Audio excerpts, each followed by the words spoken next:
1 ოქტომბერს პარტია ქართულმა ოცნებამ დამფუძნებლისა და საპატიო თავმჯდომარის ბიძინა ივანიშვილის წერილი გამოაქვეყნა. ამ წერილში ბიძინა ივანიშვილი ქართული ოცნების 13 წლიან მმართველობას აჯამებს და აცხადებს, რომ ქვეყნის სუვერენიტეტის განვითარებისა და კეთილდღეობისთვის სწორი პოლიტიკა აწარმოა.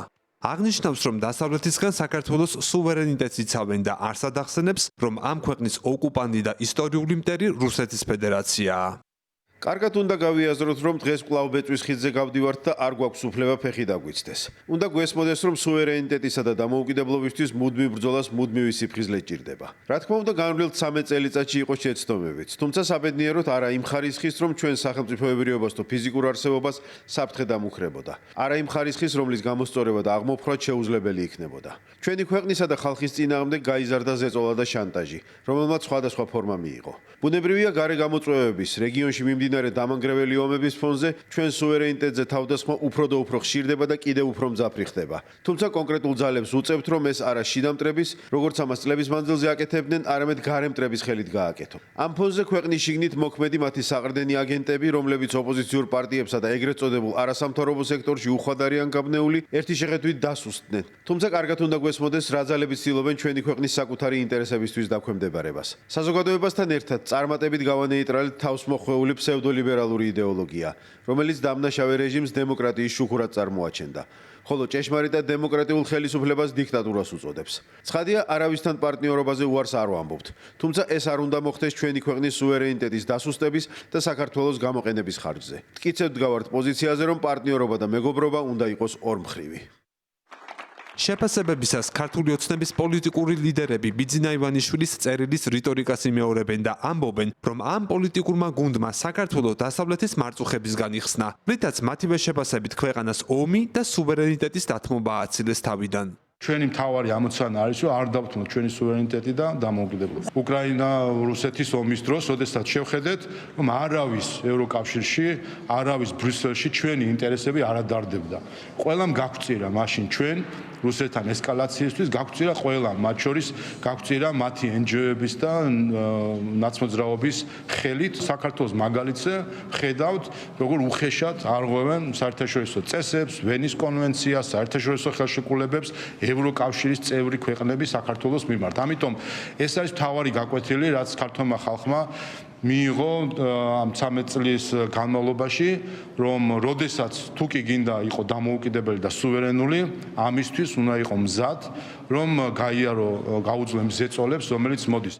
ოპოზიციონერი პოლიტიკოსები ამბობენ, რომ არც ბიძინა ივანიშვილი და არც მის დაქვემდებარებაში მყოფი ქართული ოცნების ლიდერები აღარ მალავენ, რომ ქვეყანა პირდაპირ გადაიყვანეს რუსულ ორბიტაზე. მათი თქმით, ამ ქვეყნის მთავარი მტერი რუსეთის ფედერაციაა, რომელიც საქართველოში მყოფი მოკავშირე ხელისუფლების წყალობით ქვეყნის დასავლეთისა და დემოკრატიისგან იზოლირებას ცდილობს.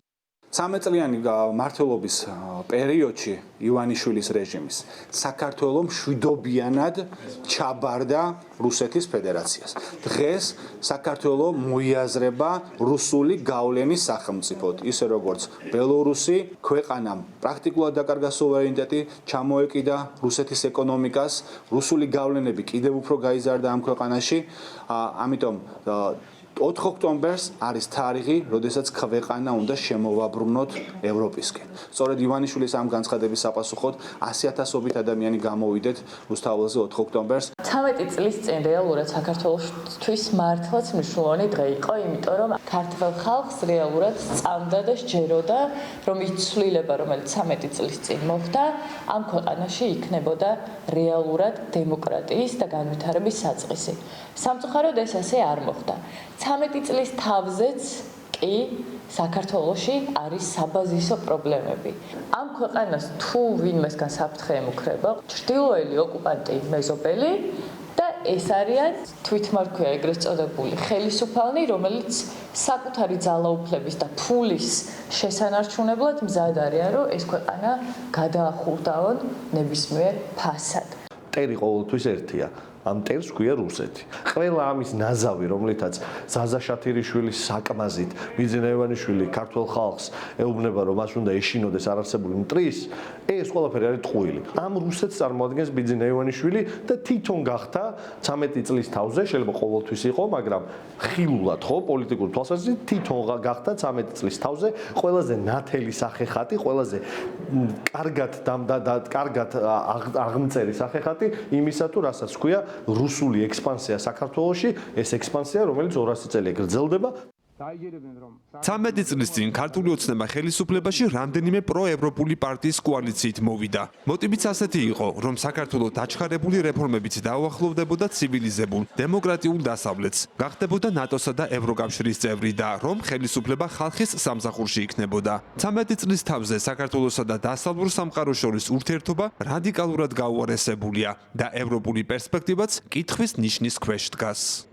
ალეკო გვეტაძე, ევრონიუს ჯორჯია.